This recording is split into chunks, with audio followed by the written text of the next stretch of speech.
श्री गणेशाय नमः। महेश्वरं नमस्कृत्य शैलजां गणनायकं गुरुं च परमात्मानं भजे संसारतारकं। महेश्वर शिव के श्री चरणों में मैं साष्टांग नमस्कार करने के पश्चात मैं सांभवी तथा श्री गणेश के चरणों में नमन करता हूँ। श्री गुरुदेव के भी जो परम चेतना तथा जगत के उद्धारक है, श्री चरणों में मैं श्रद्धापूर्वक नमन करता हूँ। देव देव महादेव कृपां कृत्वा ममोपरि सर्वसिद्धिकरं ज्ञानम वदयस्व मम प्रभो। देवी ने पूछा, देव देव महादेव मुझ पर कृपा कीजिए तथा वह ज्ञान प्रदान कीजिए जिससे मैं पूर्णत्व प्राप्त करने में सक्षम हो सकूं। हे देव, मुझे यह ब्रह्मांड संबंधी ज्ञान बताने की दया करें कि यह ब्रह्मांड किस तरह बना, किस तरह इसमें परिवर्तन होता है तथा अंत में किस तरह इसका प्रलय होता है। ईश्वर उवाच। सूक्ष्म तत्वों से सृष्टि की रचना होती है तथा उन्हीं से इसमें परिवर्तन होता है। तत्व ही प्रलय का भी कारण बनते हैं। हे देवी, ब्रह्मांड का मूल कारण तत्व ही है। देवी ने पूछा, देव मुझे ये समझाए कि किस प्रकार तत्व मूल कारण है। तत्ववादियों के अनुसार उनका स्वरूप क्या है, ये तत्व आखिर है क्या। ईश्वर उवाच। ईश्वर ने कहा, एक अजन्मा निराकार अस्तित्व होता है जिससे सर्वप्रथम आकाश उत्पन्न होता है, फिर आकाश से वायु तत्व उत्पन्न होता है, वायु से अग्नि, अग्नि से जल अथवा अपस और जल से पृथ्वी तत्व उत्पन्न होता है।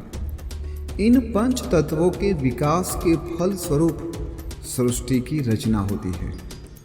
इन्हीं पंच तत्वों द्वारा सृष्टि की उत्पत्ति होती है। प्रलय के समय यह सृष्टि पुनः पंच तत्वों में विलीन हो जाती है।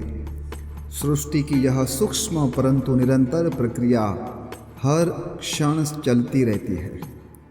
हे सुंदरी, इन्हीं पंच तत्वों द्वारा हमारे भौतिक शरीर का निर्माण होता है।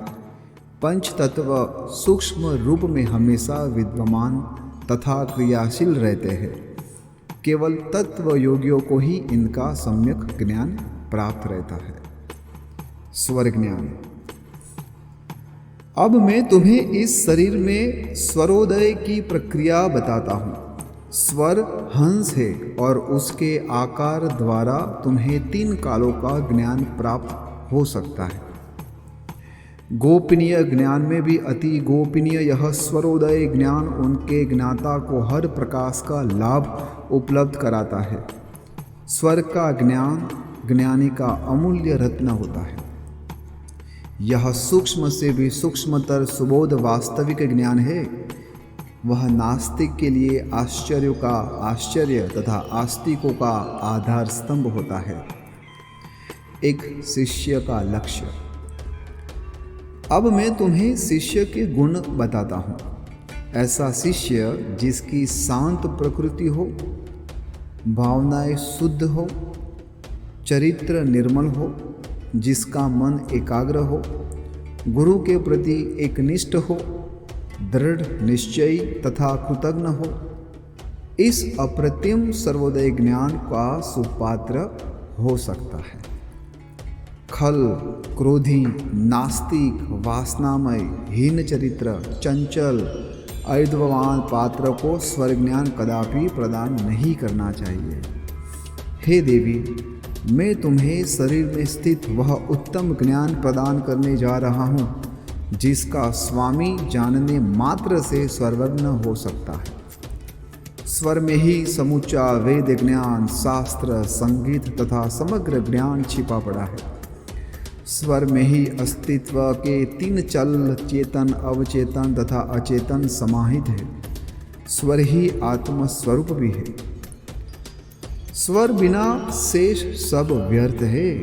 स्वर ज्ञान रहित ज्योति सी वैसा ही है जैसे बिना स्वामी का घर हो, शास्त्र विहीन मुख हो और सिर विहीन धड़ हो। ऐसा व्यक्ति जिसमें नाड़ी प्राण तत्वों तथा सुषुम्ना से उनके मिलन का विवेक है, जिसे इनकी सम्यक जानकारी है, वो मोक्ष का पात्र होता है। हे सुमुखी, साकार अथवा निराकार, अभिव्यक्त तथा अनअभिव्यक्त द्वारा विद्वान यह बता सकते हैं क्या शुभ है और क्या नहीं। स्वर की महिमा। विराट और लघु ब्रह्मांड, हर वस्तु की उत्पत्ति स्वर से ही होती है। यही स्वर सृष्टि और प्रलय का भी मूल कारण होता है। संक्षेप में स्वर ही साक्षात शिव होता है। तुमने आज तक स्वर से महांतर ज्ञान की बात न सुनी होगी। स्वर ही गुप्त ज्ञान है। कोई भी धन संपत्ति, हीरे जवाहरात इससे बढ़कर मूल्यवान न तो किसी ने देखा है और न सुना है। स्वर ज्ञान का स्वामी अपने दुश्मन को निस्तेज तथा पराजित कर सकता है, अपने बिछोड़े मित्र से मिल सकता है, लक्ष्मी की अनुकंपा प्राप्त कर सकता है। इसके साथ ही साथ वह सब प्रकार की ख्याति तथा सुख उपभोग के साधन प्राप्त कर सकता है। स्वर शक्ति द्वारा आप पत्नी प्राप्त कर सकते हैं, सर्वोच्च शासक से भेंट कर सकते हैं तथा ईश्वरीय पूर्णत्व को प्राप्त कर सकते हैं। स्वर शक्ति द्वारा आप बड़े से बड़े शासक को वश में करने की क्षमता प्राप्त कर सकते हैं। अनुकूल स्वर की कालावधि में यात्रा की जा सकती है, स्वादिष्ट भोजन किया जा सकता है तथा मल मूत्र विसर्जन किया जा सकता है। हे सुमुखी, स्वर ही सर्वश्रेष्ठ ज्ञान है। वेद, वेदांत, शास्त्र, पुराण और स्मृतियों से स्वर कहीं अधिक सार्थक तथा अर्थवान है। अब तक आपको तत्वों की परिपूर्ण जानकारी उपलब्ध नहीं होती। जाप रूप और आकार में ब्रह्मजाल में फंसे रहते हैं। अज्ञान स्वयं आपको अंधकार में जकड़े रखता है। स्वरोदय शास्त्र समस्त शास्त्रों से श्रेष्ठ है और ज्योति शिखा के रूप में यह आपके आत्मघट को दिव्य लोक से आलोकित कर सकता है। इस महान विधा का एकमात्र प्रयोजन भौतिक जगत से संबंधित प्रश्नों के उत्तर प्राप्त करने तक नहीं है। आपको इस आत्म लाभ के लिए स्वयं सीखना तथा अभ्यास करना चाहिए। यदि आपको स्वर का सम्यक ज्ञान है तो फिर कोई कार्य प्रारंभ करने के पूर्व ग्रह, नक्षत्र, मुहूर्त, देवी देवता तथा लग्न आदि देखने की अथवा वात, पित्त एवं कफ का विचार करने की कोई आवश्यकता नहीं रह जाती है। हे देवी, कदाचित दुर्भाग्यवश कोई व्यक्ति नास्तिक हो जाए तो वह स्वर के ज्ञान द्वारा पुनः पवित्र हो सकता है और उसका शुभ कल्याण हो सकता है। नाड़ियों के विषय में ही मानव शरीर में सर्वत्र अन्यान्य नाड़ियों का जाल बिछा है। शरीर को भली भांति जानने के लिए विद्वानों को इन नाड़ियों की पूरी जानकारी होनी आवश्यक है। नाभि केंद्र से 72,000 नाड़ियाँ ऊपर की ओर अंकुर के समान निकलती है तथा शरीर में व्यवस्थित रूप में नखशिखांत फैली है। इन्हीं नाड़ियों में सर्पाकार सोई कुंडलिनी शक्ति का निवास है। 10 नाड़ियाँ ऊपर की ओर तथा 10 नीचे की ओर गई है। हर और 2 नाड़ियाँ कर्ण की तरह तिरछा होती है। इसी प्रकार की 24 नाड़ियाँ होती है, परंतु 10 वायु को प्रवाहित करने वाली इनमें से 10 नाड़ियाँ विशेष महत्व की होती है। ऊपर नीचे की विपरीत कोणों से निकले ये नाड़ियाँ जब आपस में मिलती है तो वहाँ इनका आकार चक्र की तरह होता है, परंतु ये सब की सब प्राण शक्ति द्वारा नियंत्रित होती है। इन सभी नाड़ियों में 10 विशेष महत्व वाली होती है। इन 10 में 3 इड़ा, पिंगला और सुषुम्ना सर्वाधिक महत्वपूर्ण मानी जाती है। अन्य 7 नाड़ियों के नाम गांधारी, हस्तजिहा, पूषा, यशस्विनी, अलम्बुजा, कुहू तथा शंखिनी है। शरीर में बाईं और इड़ा नाड़ी, दाहिनी और पिंगला, मध्य में सुषुम्ना तथा बाएं नेत्र में गांधारी नाड़ी स्थित है। दाहिनी आँख में हस्तजिहा, दाहिने कान में पूषा, बाएं कान में यशस्विनी तथा मुख मंडल में अलम्बुषा नाड़ी स्थित है। जननांगों में कुहू तथा गुदा में शंखिनी नाड़ी स्थित है। ये 10 नाड़ियाँ शरीर के अंगों के अग्रभागों में जहाँ वे खुलते हैं स्थित है। इड़ा, पिंगला और सुषुम्ना प्राण मार्ग में स्थित है। ये सभी 10 नाड़ियों शरीर के मध्य भाग में स्थित है। हे शिवे, मैंने अभी तुमसे नाड़ियों के नाम तथा शरीर में उनकी स्थिति के विषय में कहा। अब मैं इन नाड़ियों से संबंधित वायु के बारे में तुम्हें बताता हूँ। यह वायु संख्या में 5 है, यथा प्राण, अपान, समान, उदान तथा व्यान। और नाग, कुर्म, कृकुल, देवदत्त, धनंजय सहायक प्राणवायु कहलाते हैं। अनादि प्राण का निवास स्थल हृदय है तथा अपान वायु का शरीर के उत्सर्जक अंगों में रहता है। समान वायु नाभि प्रदेश में स्थित होता है। उदान कंठ के मध्य में तथा व्यान समूचे शरीर में फैला होता है। इस तरह उपयुक्त 10 वायु प्रमुख होते हैं। मैंने अभी तुम्हें प्रमुख प्राण के विषय में बताया। अब तुम्हें अन्य नाग आदि 5 वायु तथा उनके स्थान के विषय में बताता हूँ। नाग वायु के कारण डकार आती है। कूर्म से नेत्र झपकते हैं। कृकुल से छींक तथा देवदत्त से जम्हाई आती है। मृत्युपरांत शव को भी सर्वव्यापी धनंजय वायु नहीं छोड़ता है। जीव के रूप में ये 10 वायु नाड़ियों के माध्यम से शरीर में सक्रिय होती है। जब प्राण को शरीर के मध्य में संकलित करते हैं तथा इड़ा और पिंगला का सुषुम्ना में प्रवाह होता है तो यह काल ज्ञान से लबालब भरा माना जाता है।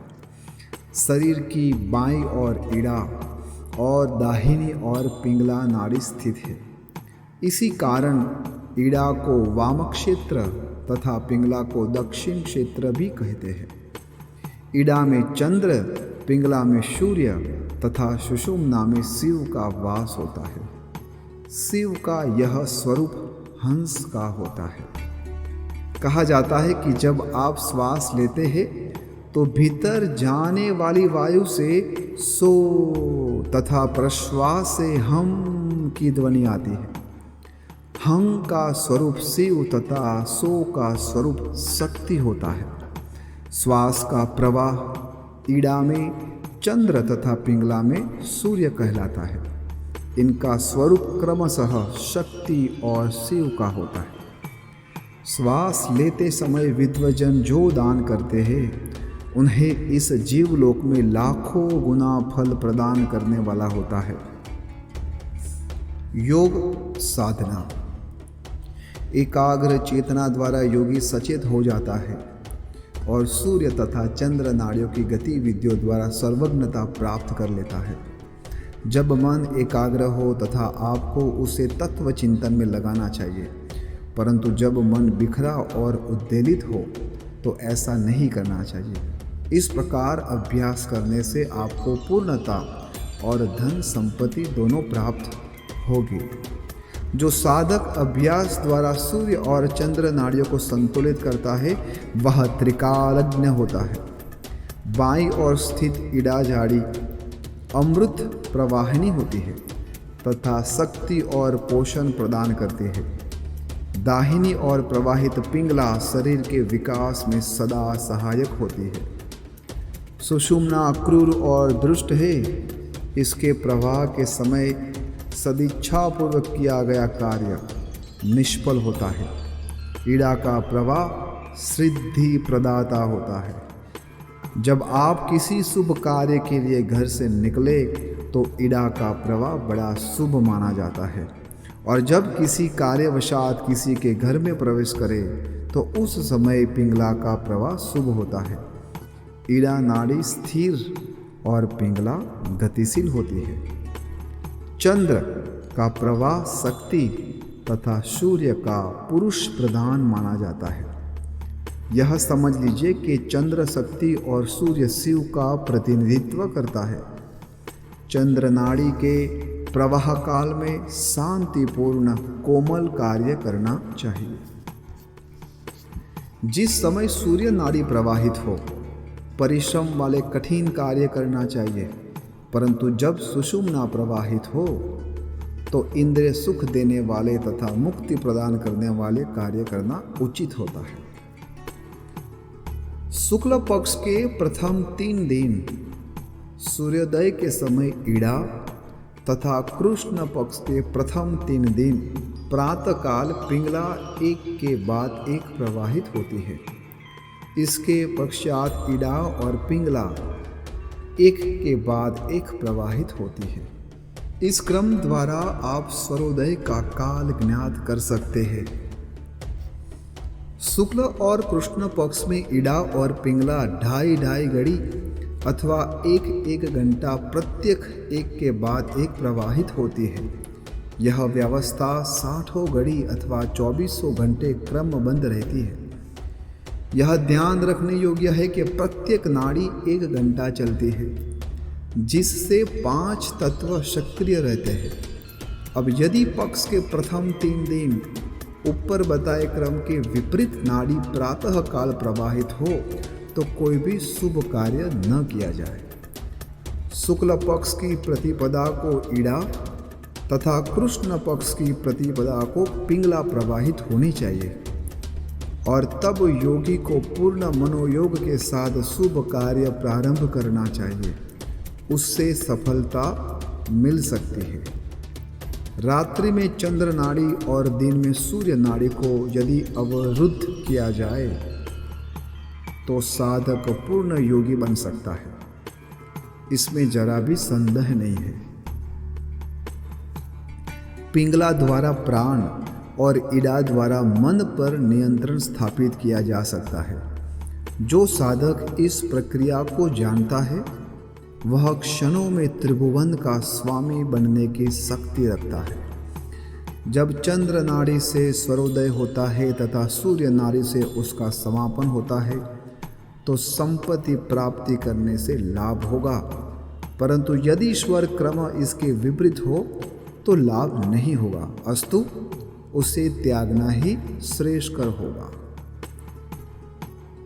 शुक्ल पक्ष में सोम, बुध, गुरु और शुक्रवार को चंद्र नाड़ी के प्रवाह काल में किए गए कार्य फलदायक होते हैं। कृष्ण पक्ष में विशेष रूप से शनि, रवि और मंगलवार को दक्षिणा के प्रवाह जो भी कार्य किया जाए सामान्यतः वह सफल होता है। पंच तत्व के नियम। जब कोई स्वर प्रारंभ होता है तो प्रारंभ में उसमें वायु, उसके पश्चात द्वितीय में अग्नि, तृतीय पृथ्वी, चतुर्थ में जल और अंत में आकाश तत्व की प्रधानता पाई जाती है। 2.5 घड़ी जो एक नाड़ी का निर्धारित प्रवाह काल होता है उसमें पंच तत्व उपयुक्त क्रम से प्रधान होते हैं। प्रत्येक नाड़ी में पंच तत्व पृथक उदित होते हैं। दिन और रात्रि के अनुसार राशि चिन्ह। आपको दिन और रात के 24 घंटों में राशि चिन्हों के क्रम का ज्ञान होना चाहिए। चंद्र नाड़ी में वृष, कर्क, कन्या, वृश्चिक, मकर और मीन राशियां रहती है। पिंगला में मेष, सिंह, मिथुन, तुला, धनु और कुंभ राशियां रहती है। इस प्रकार आप शुभ और अशुभ कार्यों का स्वयं निर्णय कर सकते हैं। चंद्र नाड़ी उत्तर और पूर्व तथा सूर्य नाड़ी दक्षिण और पश्चिम दिशा का प्रतिनिधित्व करती है।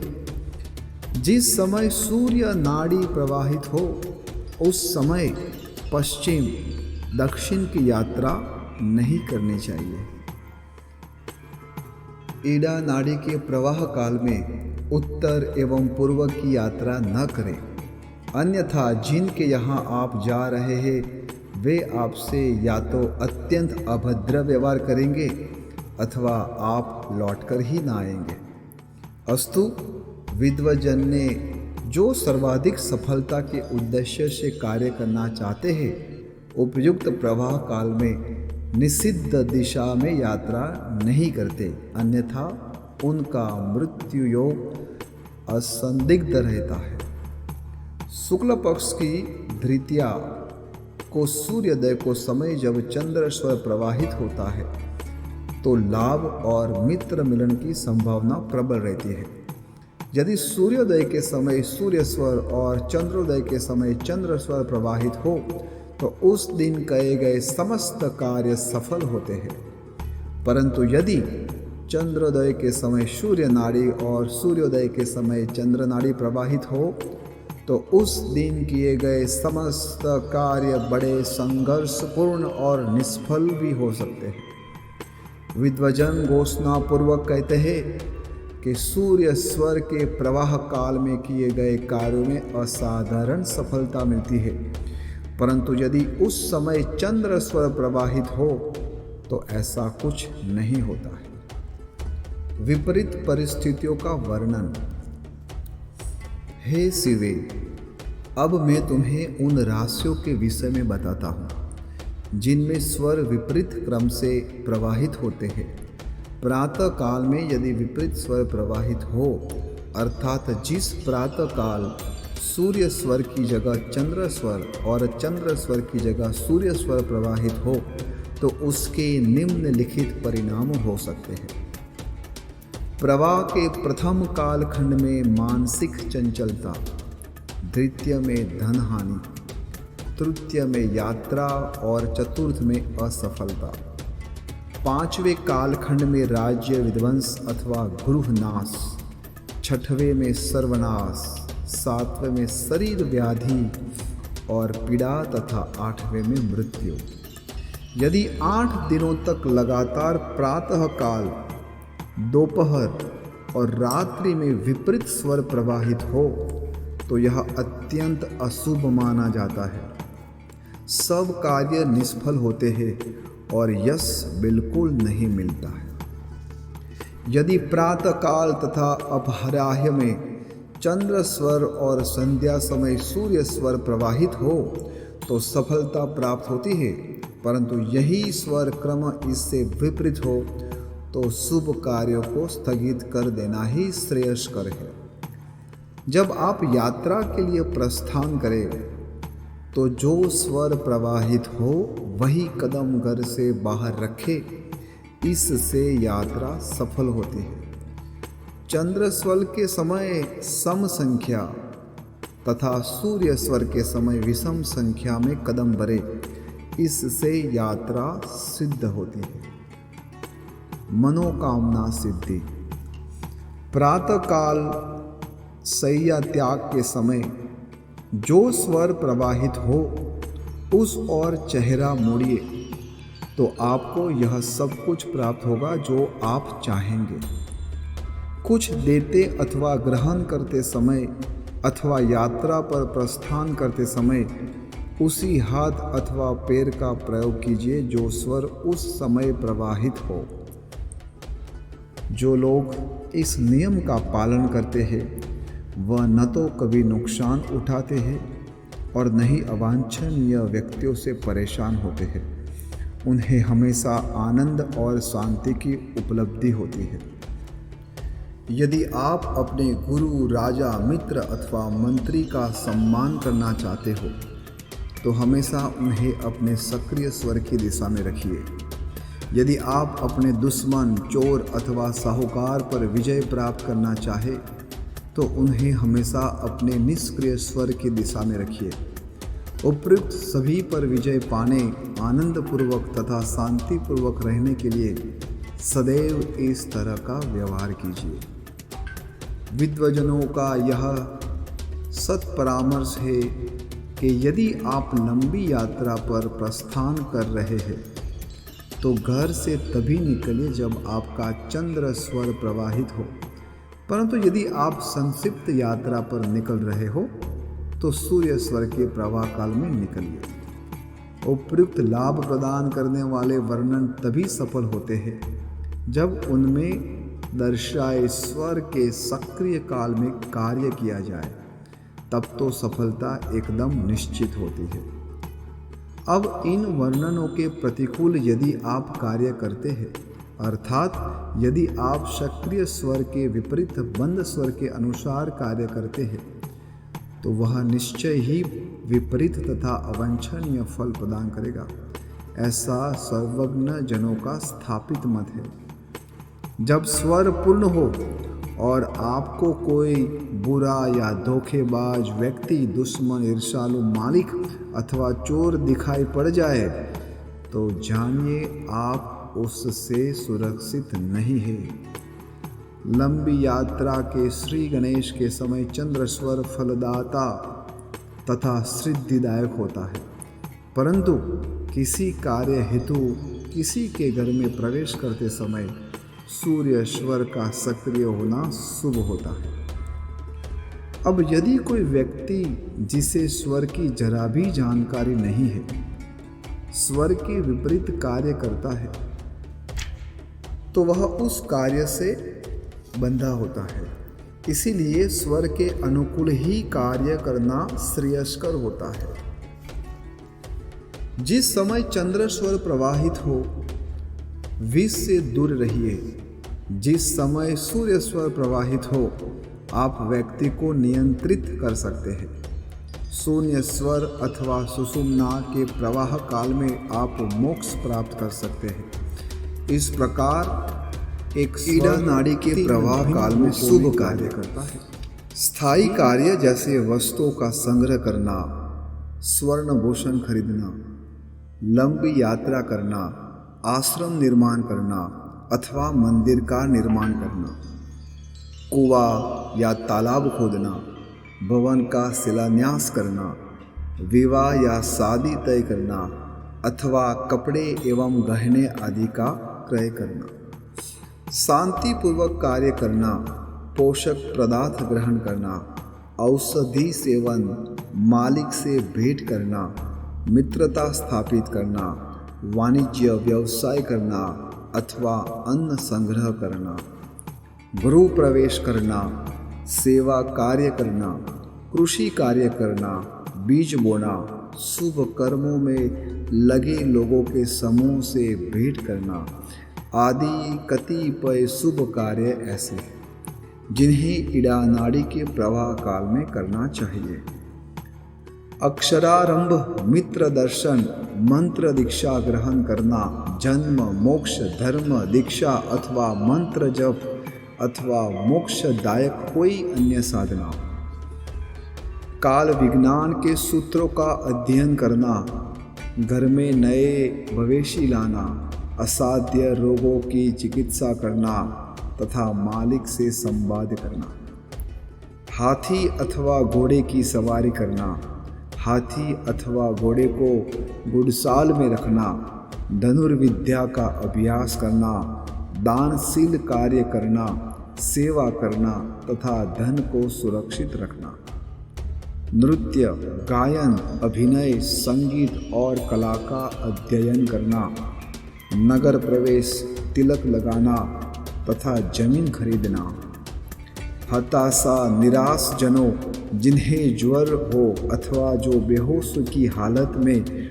उनकी सहायता करना, संबंधियों तथा मालिक से संबंध स्थापित करना, ईंधन तथा अन्न एकत्र करना। हे देवी, वर्षा के पूर्व स्त्रियों के लिए स्वर्णाभूषण क्रय करना, गुरु पूजन तथा विष बाधा दूर करने के समय शास्त्रों का कथन है कि उपयुक्त कार्यों के समय ईड़ा का प्रवाह पूर्णता प्रदान करता है। योगाभ्यास में पूर्णता आती है, परंतु वायु, अग्नि और आकाश तत्वों को अवश्य टालिए। रात अथवा दिन में इड़ा शुभ और फलदायक होती है। यदि आप स्वर के नियमानुकूल कार्य करें तो हर कार्य में निश्चित ही सफलता मिलेगी। पिंगला नाड़ी के प्रवाह काल में कार्य। मारण, मोहन, वशीकरण आदि क्रूर एवं कठिन विधाएं सिखाना, स्त्रियों तथा वेश्या से व्यवहार तथा जलयान की सवारी, समस्त हीन और नीच अथवा निचतापूर्ण कार्य, मदिरापन, वीर मंत्रों की साधना, उपासना, दुश्मन पर विजय अथवा उसे विष देना, शास्त्राध्ययन, आखेट यात्रा, पशु विक्रिय, ईंट तथा खप्परे बनाना, पत्थर तोड़ना, लकड़ी काटना, कीमती पत्थरों को चमकाना तथा वस्तुओं को तोड़ना, गति का अभ्यास करना, यंत्र तंत्र की साधना, किले अथवा पर्वत पर चढ़ना, जुआ खोलना, चोरी करना, हाथी अथवा घोड़े का नियंत्रण करना, व्यायाम, मारण, उच्चाटन आदि तांत्रिक सटकर्म साधना, याक्षिणी, यक्ष और बेताल आदि नक्षत्रीय जीवों से व्यवहार तथा विषधारी जीवों की हत्या करना, गधे, घोड़े, ऊंट, हाथी अथवा भैंसों आदि की सवारी, नदी या समुद्र को तैरकर पार करना अथवा औषधि सेवन एवं लिपि लेखन, मारण, सम्मोहन, स्तंभन, विदेश करना, उच्चाटन, वशीकरण, प्रेरित करने, कृषि कार्य करने, शोभन, दान लेने, क्रय विक्रय करने, शत्रु हत्या, आत्माओं का आह्वान, तलवार धारण करना, शत्रुओं से शुद्ध इंद्रिय सुख प्राप्त करना, राजा के दर्शन करना, दावत खाना, स्नान करना, कठोर कार्य करना आदि कार्य उस समय कर्णित होते हैं। जब पिंगला नाड़ी प्रवाहित हो तभी उनमें पूर्ण सफलता मिलने का योग रखता है। यदि भूख न लगी हो और पिंगला को जागरूक करना लाभकारी होता है, अथवा जब किसी भी स्त्री को नियंत्रण करना हो अथवा सोना हो, तो पिंगला का प्रवाह वांछनीय सफल प्रदान करता है।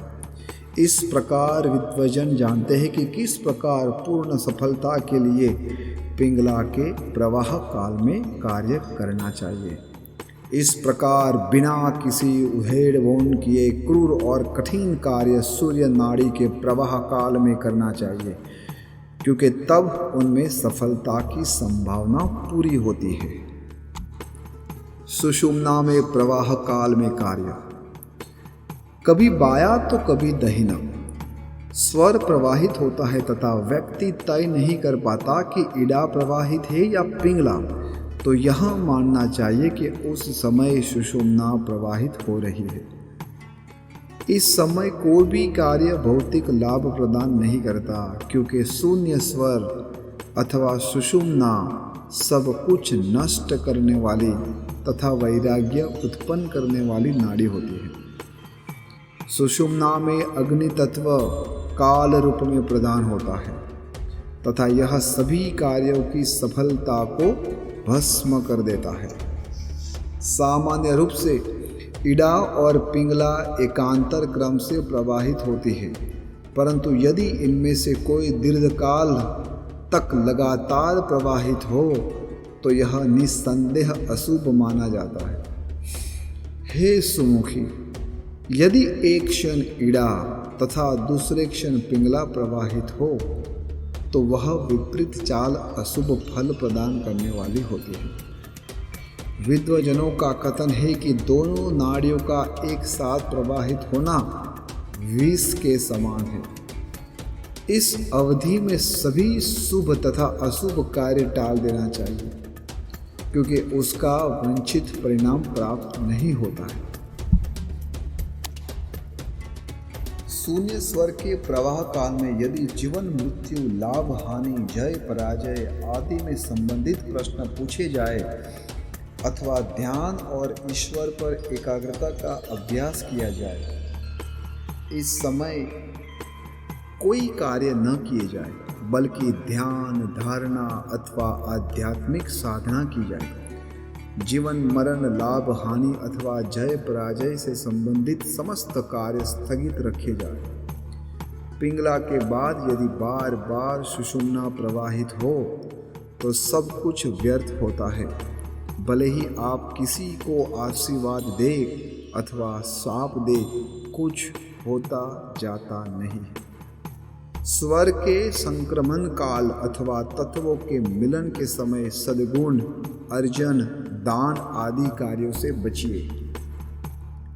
जब विषम स्वर प्रवाहित हो तो यात्रा आदि के बारे में विचार ही न कीजिए।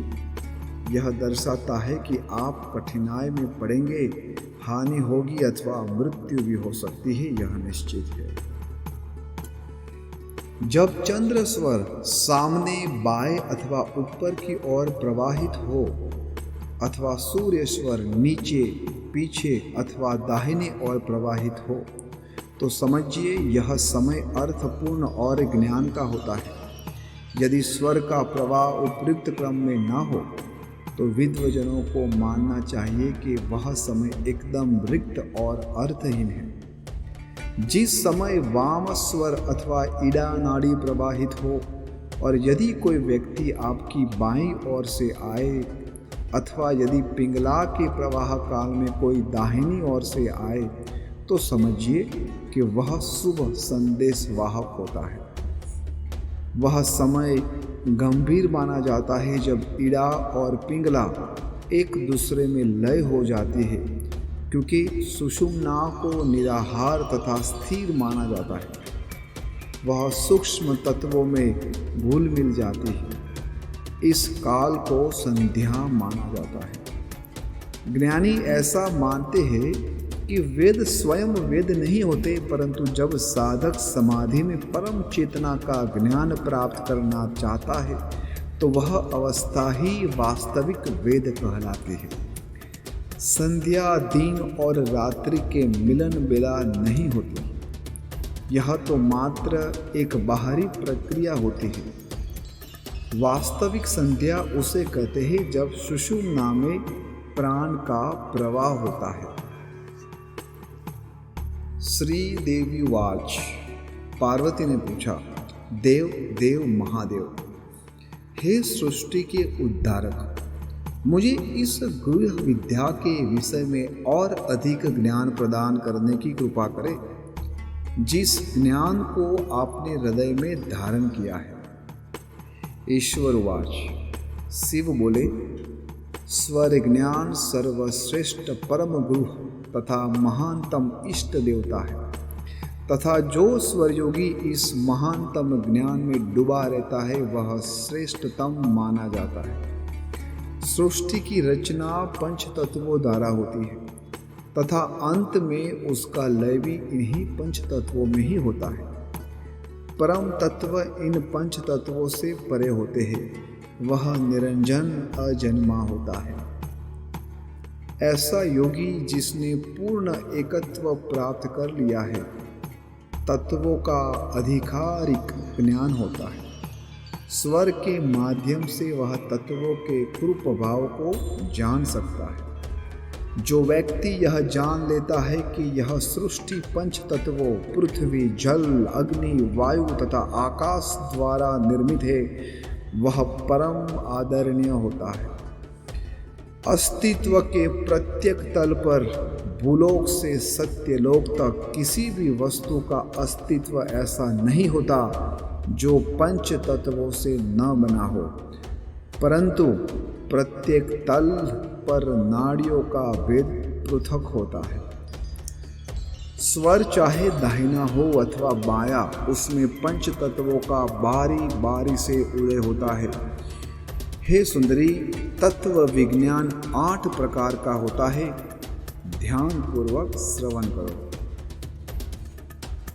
प्रथम भाग में तत्वों की संख्या होती है, दूसरे में स्वर का मिलन, तीसरे में स्वर का संकेत तथा चौथे में स्वर का स्थान होता है।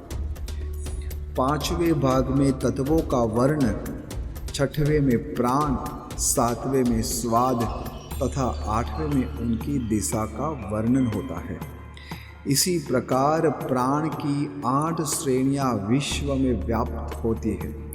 अस्तु प्राण सर्वत्र व्यापक होता है। हे कमल नयनी, स्वर ज्ञान से बढ़कर दूसरा कोई ज्ञान श्रेष्ठ नहीं होता है। प्रातः काल से ही स्वर को प्रयत्न पूर्वक सदा देखते रहना चाहिए, क्योंकि काल के पास से मुक्त होने की युक्ति स्वर ज्ञान में ही सन्निहित होती है। सन्मुखी मुद्रा की व्याख्या। अंगूठे से दोनों कान, तीसरी उंगली से नासिका रंध्र, चौथी और 5वीं उंगली से मुख तथा तर्जनी से नेत्रों को बंद कीजिए। सन्मुखी मुद्रा के अभ्यास के समय तत्व प्रकट होते हैं। उनके रंगों का क्रम पीला, सफ़ेद, लाल, नीला तथा अनेक रंगों के बिंदु वाला होता है। जल तत्व का वर्ण सफ़ेद, पृथ्वी तत्व का पीला, अग्नि तत्व का लाल, वायु तत्व का नीला तथा आकाश तत्व का वर्ण अनेक वर्णों का मिश्रण होता है। दर्पण पर प्रश्वास छोड़िए।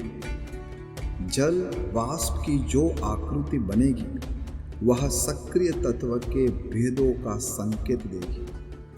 चतुर्भुज, अर्धचंद्र, त्रिभुज, वृत्त अथवा उनके छोटे छोटे बिंदु सक्रिय तत्व विशेष का संकेत देते हैं। पृथ्वी तत्व का प्रवाह मध्य में, जल तत्व का नीचे की ओर, अग्नि तत्व का ऊपर की ओर, वायु तत्व का एक कोण में प्रवाह होता है।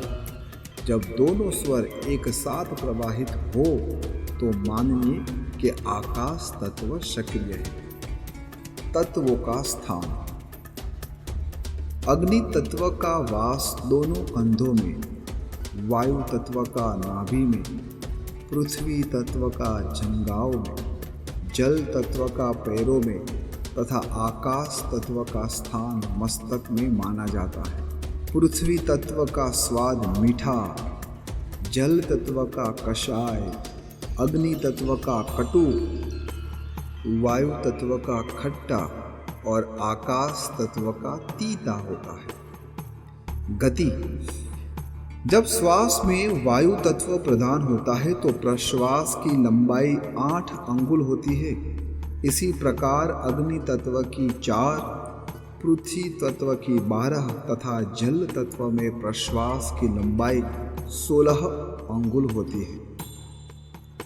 जब प्रश्वास का प्रवाह ऊपर की ओर हो तो मारण साधना की जा सकती है। इस साधना का उद्देश्य विरोधी की मृत्यु अथवा उसे कष्ट पहुंचाना होता है। जब प्रश्वास की गति नीचे की ओर हो तो शांतिपूर्ण कार्य, जब तिरछी हो तो उच्चाटन तथा जब मध्य की ओर जो स्तंभन संबंधों साधना की जा सकती है। परंतु जब आकाश तत्व प्रदान हो तो वह सभी प्रकार के कार्यों के लिए अनुकूल होता है। पृथ्वी तत्व के समय स्थिर प्रकृति के कार्य, जल तत्व के समय अस्थायी गतिशील कार्य, अग्नि तत्व के समय कठोर श्रम साध्य कार्य तथा वायु तत्व के समय मारण, उच्चाटन जैसे दूसरों को नुकसान पहुंचाने वाले कार्य किए जाते हैं। आकाश तत्व की प्रधानता के समय किसी भी प्रकार के शुभ अशुभ कार्य न करना ही श्रेयस्कर है। उस समय केवल कुछ योगाभ्यास ही करना अच्छा माना जाता है, क्योंकि आकाश तत्व के समय कोई भी कार्य करे कोई फल मिलता ही नहीं। पृथ्वी और जल तत्व निश्चित परिणाम प्राप्त कराते हैं। अग्नि तत्व मृत्युकारक होता है, वायु तत्व सर्वविनाशी होता है, परंतु आकाश तत्व किसी भी प्रकार का परिणाम नहीं दिलाता। तत्ववादियों की ऐसी स्थापित मान्यता है। जब पृथ्वी तत्व प्रवाहित होता है तो वह स्थायी फल देता है। जल तत्व क्षणिक सफलता दिलाता है। अग्नि तत्व और वायु तत्व नुकसानदायक तथा आकाश तत्व निष्फल होता है। पृथ्वी तत्व पीत वर्ण, धीमा तथा मध्यम की ओर प्रवाहित होता है। वह हल्का उष्ण तथा होठी तक ध्वनि करने वाला होता है। स्थायी प्रकृति के कार्यों में वह सफलता प्रदायक होता है। जल तत्व का रंग सफेद होता है। वह तीव्र प्रवाहित तथा अधोगामी होता है और उसके प्रवाह में गहरी ध्वनि होती है। इसी समय प्रश्वास की लंबाई 16 अंगुल रहती है। यह कार्यों में सफलता प्रदान करने वाला है। अग्नि तत्व रक्त वर्ण, उष्ण तथा घुमावदार होता है। इस समय प्रश्वास की लंबाई 4 अंगुल रहती है और प्रवाह ऊर्ध्वगामी होता है। यह तत्व दुष्टतापूर्ण क्रूर प्रकृति के कार्यों के लिए अनुकूल होता है। वायु तत्व नीलवर्ण, उष्ण किंतु ठंडा रहता है। प्रश्वास की लंबाई 8 अंगुल होती है। इसकी तिर्यक गति होती है। गत्यात्मक कार्यों में यह निपुणता दिलाने वाला होता है। आकाश तत्व अथवा अन्य 4 तत्वों का संतुलन होता है। यह योगियों के लिए वरदान तुल्य होता है, क्योंकि उसकी प्रधानता में यह जो भी योगिक साधना करेंगे उसमें सिद्धि होती है। पृथ्वी तत्व का स्वाद मीठा, वर्ण पीला, आकार वर्गाकार, गति मध्य तथा प्रश्वास 12 अंगुल लंबा होता है। यह तत्व भोग विलास के लिए अच्छा तथा अनुकूल होता है। जल तत्व श्वेतवर्णी, अर्धचंद्राकार और कसाय स्वाद वाला होता है तथा इसमें प्रश्वास 16 अंगुल लंबा होता है। यह हमेशा लाभ प्रदान करता है। अग्नि तत्व त्रिभुजाकार, तीता, ऊर्ध्वगति वाला तथा 4 अंगुल लंबाई वाला होता है। यह अशुभ कार्य कराता है तथा अहितकार फल प्रदान करने वाला होता है। वायु तत्व नीलवर्ण, वृत्ताकार, आम्लीय स्वाद वाला, तिर्यक गति वाला होता है तथा इसमें प्रश्वास की लंबाई 8 अंगुल होती है। इसकी प्रधानता की अवधि में अस्थिर तथा विनाशक कार्य होने की आशंका रहती है। आकाश तत्व का वर्ण पहचानना कठिन होता है। उसका कोई स्वाद नहीं होता है। उसकी गति प्रत्येक दिशा में होती है। यह तत्व मोक्ष प्रदान करने वाला होता है। इसकी प्रधानता के समय कोई भी कार्य कीजिए, कोई फल प्राप्त नहीं होता है। पृथ्वी तत्व और जल तत्व शुभ होते हैं। अग्नि तत्व मध्यम श्रेणी का फल देने वाला होता है, परंतु वायु तत्व और आकाश तत्व हानि तथा सर्वनाश करने वाले माने जाते हैं। पृथ्वी तत्व पूर्व एवं पश्चिम, अग्नि तत्व दक्षिण, वायु तत्व उत्तर तथा आकाश तत्व मध्यम में होता है। जब ईड़ा नाड़ी में पृथ्वी तत्व अथवा जल तत्व अथवा पिंगला में अग्नि तत्व प्रवाहित हो तो उस अवधि में स्थायी, अस्थायी तथा शुभ अशुभ सभी प्रकार के कार्य एकदम असंदिग्ध है। जब दिन में पृथ्वी तत्व तथा रात्रि में जल तत्व प्रवाहित हो तो निश्चित ही लाभ का योग रहता है। अग्नि तत्व मृत्युकारक, सर्वनाशी तथा आकाश तत्व शून्य फल प्रदान करने वाला होता है। जीवन, विजय, लाभ और कृषि संबंधी कर्म एवं मंत्र, लड़ाई तथा यात्रा संबंधी पूछे गए प्रश्नों के समय प्रवाहित तत्व को जानना चाहिए। जल तत्व के समय शत्रु आगमन, पृथ्वी तत्व के समय विरोधों की पराजय, वायु तत्व के समय दुश्मन का पलायन तथा अग्नि तत्व और आकाश तत्व के समय हानि तथा मृत्यु की प्रबल संभावना होती है। विचारों के प्रकार। पृथ्वी तत्व की प्रधानता में मन का झुकाव भौतिकता से संबंधित विचारों की ओर होता है। जल तत्व और वायु तत्व के समय स्वयं के संबंधित विचार होते हैं। अग्नि तत्व के समय धन और खजाने संबंधित विचारों की प्रधानता होती है, परंतु आकाश तत्व के समय किसी तरह के विचार, चिंता अथवा परेशानी नहीं रहती।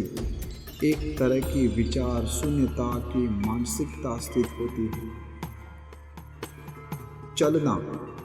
जब पृथ्वी तत्व प्रधान हो तो अनेक कदम चलिए।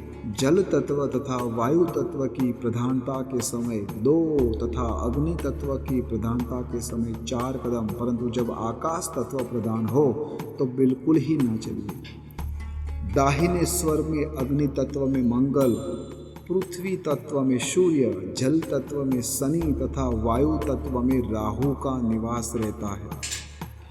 इसी प्रकार वामस्वर अर्थात ईड़ा नाड़ी में जब जल तत्व में चंद्र, पृथ्वी तत्व में बुध, वायु तत्व में बृहस्पति तथा अग्नि तत्व में शुक्र का वास होता है। उपयुक्त कालों में ये सब के सब ग्रह शुभ माने जाते हैं।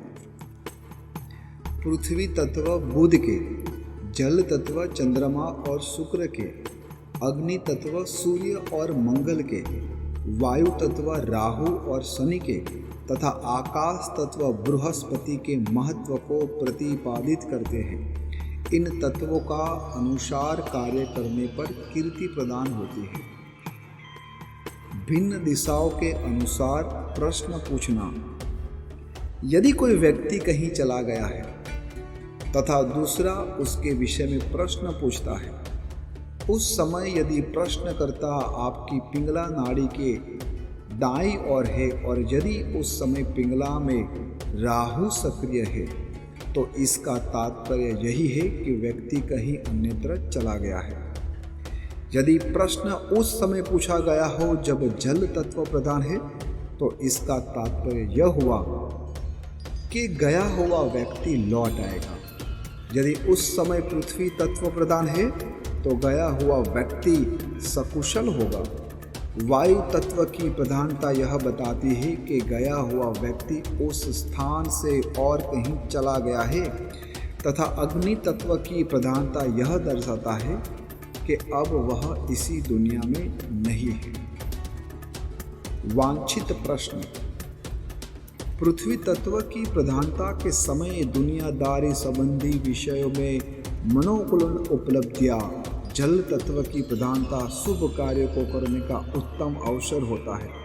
अग्नि तत्व की प्रधानता के समय धातु संबंधी कार्य सफल होते हैं तथा जब आकाश तत्व की प्रधानता हो तब चिंता परेशानियां से मुक्ति मिलती है। यदि पृथ्वी तत्व अथवा जल तत्व की प्रधानता के समय प्रश्न पूछा गया हो तो इसका तात्पर्य यही होगा कि जिस व्यक्ति के संबंध में प्रश्न पूछा गया है वह स्वस्थ, प्रसन्न तथा सकुशल है। यदि वायु तत्व अथवा अग्नि तत्व प्रवाहित हो रहा है तो इसका तात्पर्य यह होगा कि संबंधित व्यक्ति शारीरिक और मानसिक कष्ट में है। यदि आकाश तत्व के प्रवाह काल में प्रश्न पूछा गया हो तो यह मानिए कि संबंधित व्यक्ति अपने जीवन के अंतिम क्षणों में होगा। अस्तु उपयुक्त 12 प्रश्न पूछते समय प्रवाहित प्रधान तत्व का जानकार साधक प्रश्न के उत्तर को पहले से ही जान लेता है। पूर्व, पश्चिम, उत्तर तथा दक्षिण समस्त दिशाओं में पृथ्वी तथा अन्य तत्व अपने क्रम अनुसार प्रबल होते हैं, ऐसा विद्वजनों का मत है। हे सुमुखी, यह शरीर और कुछ नहीं बल्कि पंच तत्वों का मिला जुला रूप ही तो है। इसी भौतिक शरीर की रचना पृथ्वी, जल, वायु, अग्नि और आकाश तत्वों से तो हुई है। शरीर में पंच तत्वों का स्थान अस्थि, मांस, चर्म, रोम और स्नायु सब के सब पृथ्वी तत्व के प्रतीक है, ऐसा ब्रह्म ज्ञानियों ने कहा है।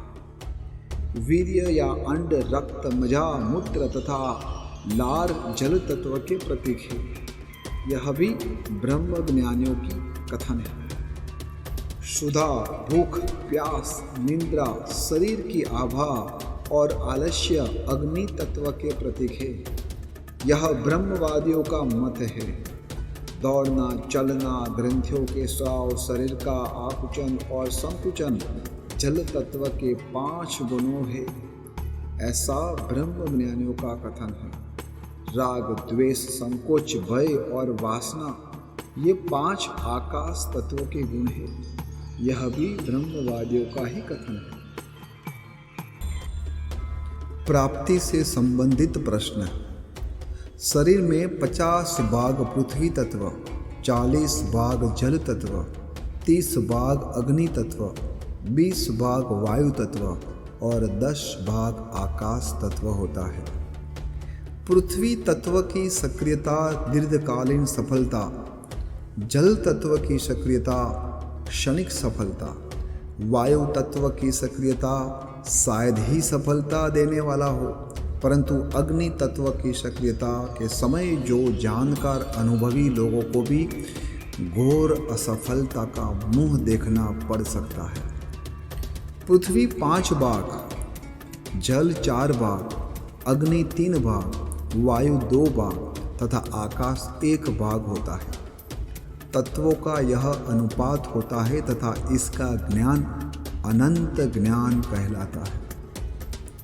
फुत्कार करने वाली, प्रस्फुटित, विदीर्ण और पतित यह पृथ्वी अपनी दिशाओं के अनुसार ही प्रभाव डालती है। राशियों और तत्व। पृथ्वी तत्व का संबंध इन नक्षत्रों से है। धनिष्ठा मकर राशि के चारों तारों से, रोहिणी वृष राशि के सर्वाधिक चमकदार तारे से, ज्येष्ठा वृश्चिक तक के 3 तारों से, अनुराधा वृश्चिक के 3 तारों से, श्रावण मकर राशि के 3 तारों से, अभिजित तथा उत्तराषाढ़ा धनु राशि के उत्तरी तार से। जल तत्व का संबंध इन नक्षत्रों से होता है। पूर्वाषाढ़ धनु राशि के सर्वाधिक चमकदार तारे से, श्लेषा कर्क के 6 तारों से, मूल धनु के तारों से, आद्रा मिथुन तथा मृगशिरा के सर्वाधिक चमकदार तारे से, रेवती मीन के 3 तारों से, उत्तरा भाद्रपद मीन के उत्तरी तारों से, शतभिषा कुंभ के कुछ तारों से। अग्नि तत्व से संबंधित नक्षत्र इस प्रकार है। भरिणी मेष के 3 तारों से, वृतिका मेष और वृष के कुछ तारों से, पुष्य कर्क के 3 तारों से, मधा सिंह के 5 तारों से, पूर्व फाल्गुनी सिंह के 4 तारों से, पूर्वा भाद्रपद कुंभ और मीन के 4 तारों से, स्वाति तुला राशि के 1 तार से। वायु तत्व से संबंधित ये नक्षत्र है। विशाखा तुला और वृश्चिक के 3 तारों से, उत्तरा फाल्गुनी सिंह और कन्या के 4 तारों से, हस्त कन्या के 5 तारों से, चित्रा कन्या के सर्वाधिक चमकदार तार से, पूर्णवसु मिथुन और कर्क के 5 तारों से, अश्विनी मेष के 3 तारों से, मृगशिरा मिथुन मेष के 3 तारों से। दूत के प्रश्न।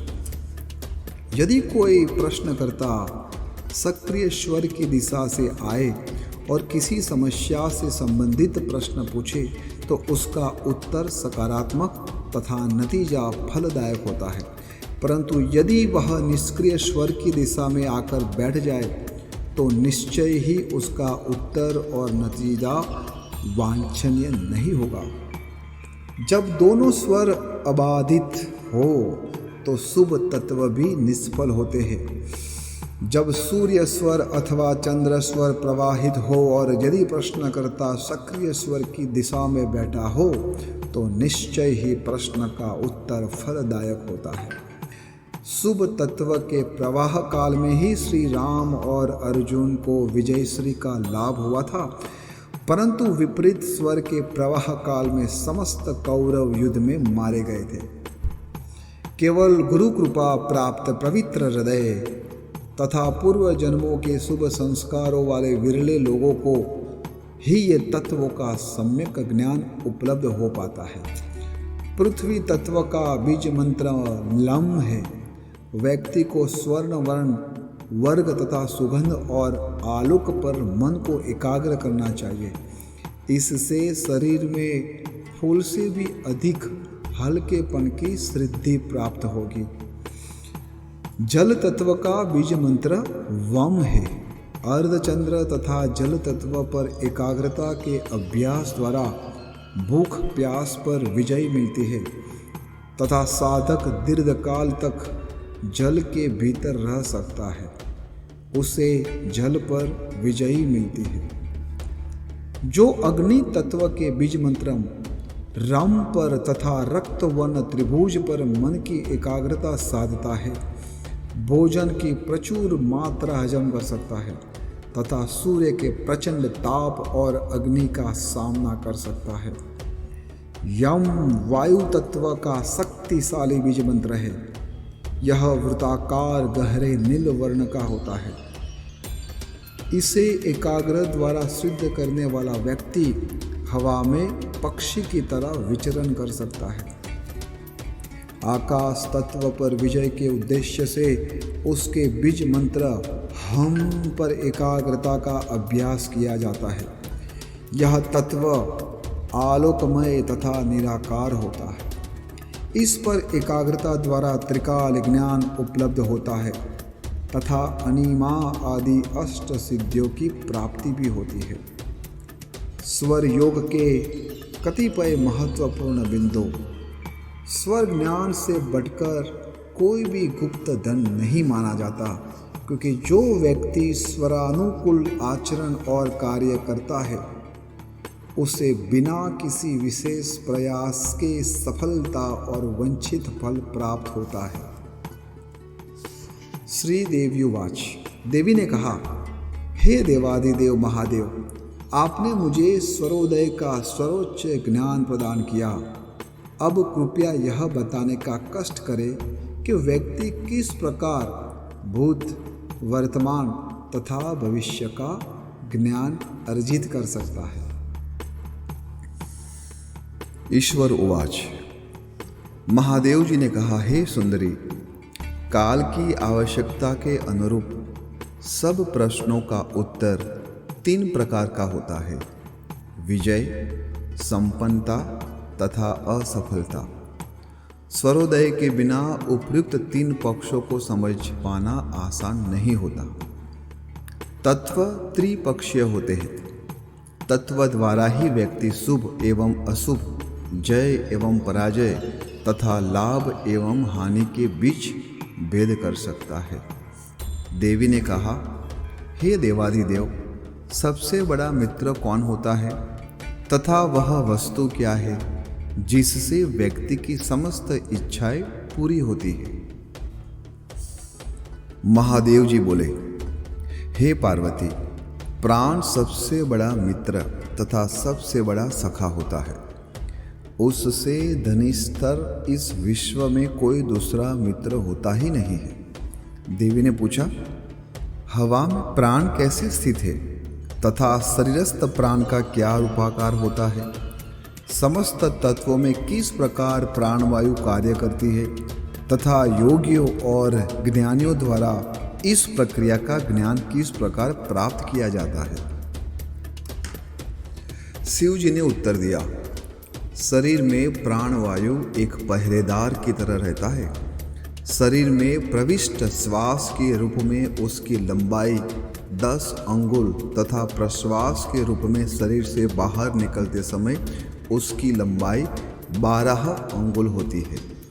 जब व्यक्ति चलता फिरता है तो प्राण की लंबाई 24 अंगुल, दौड़ते समय 42 अंगुल, संभोग के समय 65 तथा निंद्रावस्था में 100 अंगुल होती है। हे देवी, स्वाभाविक रूप से प्राण की लंबाई 12 अंगुल मानी जाती है, परंतु खाते और वमन करते समय उसकी लंबाई 18 अंगुल हो जाती है। यदि प्राण की लंबाई 1 अंगुल घट जाए तो व्यक्ति निष्काम, 2 अंगुल घट जाए तो आनंदित तथा 3 अंगुल घट जाए तो वह लेखक अथवा कवि बन जाता है। प्राण की लंबाई यदि 4 अंगुल कम हो जाए तो वाक सिद्धि, 5 अंगुल घटने पर दूरदृष्टि, 6 अंगुल घटने पर भूमि त्याग की सिद्धि तथा 7 अंगुल घटने पर व्यक्ति प्रचंड वेगगामी होता है। प्राण की लंबाई 8 अंगुल कम होने पर अष्ट सिद्धियों की प्राप्ति होती है।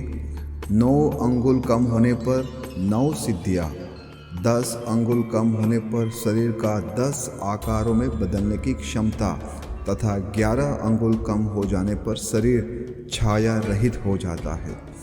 प्राण की लंबाई यदि 12 अंगुल घट जाए तो व्यक्ति अमृतपाई हंस की तरह अमर हो जाता है। जो योगी आपादमस्तक अपने प्राणों को नियंत्रित कर लेता है उसे भूख, प्यास तथा वासनाओं से मुक्ति प्राप्त होती है। उपयुक्त प्राण प्रक्रियाओं द्वारा समस्त कार्य सफल होते हैं तथा कर्ता संपन्नता प्राप्त करता है, परंतु केवल शास्त्रों से ही यह सफलता प्राप्त होने से रही। इसके लिए केवल और केवल गुरु और उनकी कृपा ही सहायक होती है। यदि प्रातःकाल चंद्र स्वर तथा सायकाल सूर्य स्वर न प्रवाहित हो तो वे दोपहर अथवा मध्य रात्रि में प्रवाहित होते हैं। युद्ध संबंधी प्रश्न। यदि कोई व्यक्ति दूर देश में युद्ध करना चाहे तो उसे चंद्र स्वर का पालन करना चाहिए, इससे उसे विजय प्राप्त होगी। यदि विजय यात्रा के लिए किसी निकट के देश में जाना हो तो पिंगला नाड़ी के प्रवाह काल में प्रस्थान करे। जिस समय जो स्वर प्रवाहित हो वही कदम प्रस्थान के समय पहले उठाए। यात्रा के पूर्व एवं विवाह अथवा नगर प्रवेश के पूर्व यदि चंद्र स्वर सक्रिय हो तो सफलता मिलती है। यदि सूर्य या चंद्रमा के अयन काल में तत्व अनुकूल हो तो जब तक कुंभक ठीक रहे बिना लड़े ही विजय का योग होता है, भले ही दुश्मन कितना भी शक्तिशाली क्यों ना हो।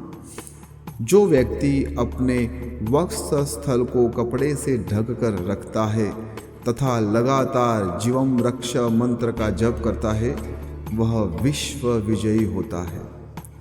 जब पृथ्वी तत्व अथवा जल तत्व प्रवाहित हो तो वह समय चलने फिरने तथा शांत प्रकृति के कार्यों के लिए अनुकूल होता है। वायु तत्व तथा अग्नि तत्व के समय गतिशील कठिन कार्य करना चाहिए, परंतु जब आकाश तत्व प्रवाहित हो तो कोई भी कार्य करने की श्रेयस्कर होता है। युद्ध के समय शत्रु के समक्ष जो व्यक्ति प्रवाहित स्वर वाले हाथ में हथियार पकड़ता है तथा उसी हाथ से उसे चलाता है तो उसे शत्रु पर विजय प्राप्त होगी। यदि सवारी पर श्वास लेके आकर्षण पर ध्यान रखकर चढ़े तथा श्वास छोड़ने के स्वर के अनुकूल पैर बढ़ाते हुए उतरे तो सफलता प्राप्त होती है। जिस समय दुश्मन का स्वर पूरी तरह प्रवाहित न हो तथा वह हथियार उठाए, परंतु जिस समय तुम्हारा स्वर पूरी तरह प्रवाहित हो और तुम हथियार उठाओ तो तुम समूचे विश्व पर विजय प्राप्त कर सकते हो। जब उपयुक्त नाड़ी में उपयुक्त स्वर प्रवाहित हो, उपयुक्त देवता प्रधान हो तथा दिशा भी अनुकूल हो तो व्यक्ति के समस्त मनोकामनाएं पूरी होती है। मुद्रा का अभ्यास करने के पश्चात लड़ाई प्रारंभ करनी चाहिए। जो व्यक्ति इस समय सर्प मुद्रा का अभ्यास करता है उसकी सफलता में कोई संदेह नहीं रहता है। समर्थ योद्धा युद्ध के लिए उस समय प्रस्थान करते हैं जब चंद्र स्वर अथवा सूर्य स्वर प्रवाहित हो तथा वायु तत्व प्रधान हो। ऐसी घड़ी में युद्ध यात्रा शुभ फलदायी मानी जाती है, परंतु यदि इस समय अनुकूल स्वर अवरुद्ध हो तो योद्धा का विनाश होता है, इसमें जरा भी संदेह नहीं है।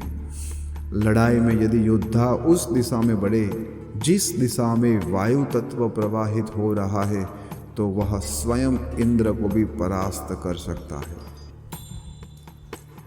यदि किसी भी स्वर में वायु तत्व उपस्थित हो तो प्राणों को कानों तक खींचकर लड़ाई पर जाने से इंद्र को भी पराजित किया जा सकता है। लड़ाई के समय यदि योद्धा सक्रिय स्वर की और स्थित अंगों की शत्रु के बार से रक्षा करे तो वह इतना मजबूत हो जाता है कि तगड़े से तगड़ा शत्रु भी उसकी कोई क्षति नहीं कर सकता।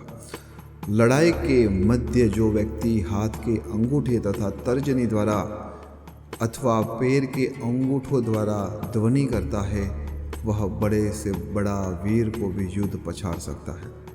जो युद्ध में विजय की आकांक्षा रखता है तथा ईड़ा और पिंगला के प्रवाह काल में वायु तत्व की प्रधानता की अवधि में चाहे जिस दिशा में चले पूरी तरह सुरक्षित रहता है। दूत की जांच। यदि कोई दूत श्वास लेते समय अपनी किसी मनोकामना पूर्ति की बात करे तो उसकी मनोकामना पूरी होती है, परंतु हे सुंदरी, यदि वह यही बात प्रश्वास के दौरान कहे तो उसकी इच्छा कभी भी पूरी नहीं होती है। श्वास लेते समय जो भी काम किए जाए अथवा प्रश्न आदि पूछे जाए सफल होते हैं, परंतु प्रश्वास के समय नहीं होते। पुरुषों के लिए सूर्य स्वर और स्त्रियों के लिए चंद्र स्वर शुभ होता है। युद्ध के समय कुंभक श्रेष्ठ होता है। इसी प्रकार नाड़ियाँ 3 और उनके प्रवाह भी 3 प्रकार के होते हैं। हम और स में प्रविष्ट हुए बिना किसी भी प्रकार का स्वर ज्ञान प्राप्त नहीं होता। सो हम और हम सो के लगातार जप द्वारा निश्चित रूप से सफलता प्राप्त होती है। व्यक्ति को अप्रवाहित स्वर को सक्रिय करने का प्रयास करना चाहिए, क्योंकि आपत्ति सदा सक्रिय स्वर की दिशा से आती है और अप्रवाहित स्वर सदा सुरक्षा प्रदान करता है।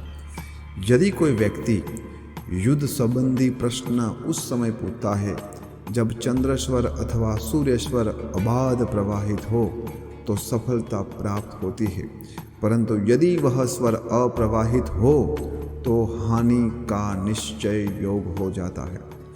पृथ्वी तत्व की प्रधानता के समय पेट अथवा पेड़ों में चोट लग सकती है।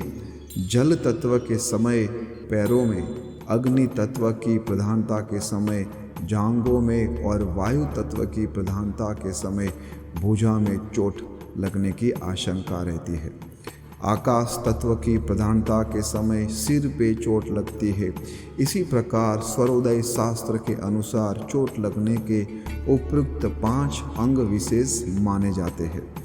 युद्ध काल में यदि चंद्र स्वर प्रवाहित हो तो जहां आप युद्ध कर रहे हैं वहां का राजा विजयी होगा, परंतु यदि इस समय सूर्य स्वर प्रवाहित हो तो आक्रामक देश की सेना विजयश्री प्राप्त करती है। यदि विजय के समय मन में किसी प्रकार का संदेह हो तो पता लगाइए कि क्या सुषुम्ना प्रवाहित है। यदि वह सक्रिय है तो निश्चित ही शत्रु संकट में पड़ेगा। युद्ध क्षेत्र में यदि योद्धा अपने सक्रिय स्वर की दिशा में शत्रु का सामना करे तो उसे निस्संदेह सफलता प्राप्त होती है। युद्ध काल में यदि चंद्र स्वर सक्रिय हो तो रण क्षेत्र में स्थान निवासी को सफलता मिलती है तथा शत्रु काबू में आता है। यदि इस युद्ध के क्षेत्र में लगातार सूर्य स्वर प्रवाहित रहे तो देव, दानव और मनुष्य के युद्ध में शत्रु की विजय होती है। यदि योद्धा चंद्र स्वर के प्रवाह काल में युद्ध भूमि में प्रवेश करे तो शत्रु रणभूमि में उसका अपहरण कर लेता है। सुषुम्ना के प्रवाह काल में वह युद्ध में टिकता है, परंतु सूर्य स्वर के प्रवाह काल में उसकी विजय सुनिश्चित होती है। यदि कोई व्यक्ति उस समय युद्ध संबंधी प्रश्न पूछे जब उसका कोई भी स्वर पूरी तरह सक्रिय हो तो जिस पक्ष का पहले नाम लेगा उसे विजय प्राप्त होगी, परंतु यदि स्वर प्रवाहित न हो तो दूसरे क्रम पर जिस पक्ष का नाम लिया जाएगा उसे विजय मिलेगी। यदि कोई योद्धा युद्ध के लिए पूर्ण सक्रिय स्वर के समय प्रस्थान करे तो निश्चय ही उसका शत्रु कष्ट में पड़ेगा, परंतु यदि वह अप्रवाहित स्वर के समय प्रस्थान करे तो उसका शत्रु से सामना होगा, और यदि शत्रु का अप्रवाहित स्वर की दिशा में रखते हुए युद्ध करे तो शत्रु की मृत्यु अवश्य होगी। युद्ध संबंधी प्रश्न है। यदि बाएं दिशा से प्रश्न पूछा जाए और उसकी संख्या सम हो तो सफलता अवश्य मिलती है। यदि प्रश्न पीछे अथवा दाईं ओर से पूछा जाए और उसकी संख्या विषम हो तो भी सफलता मिलती है।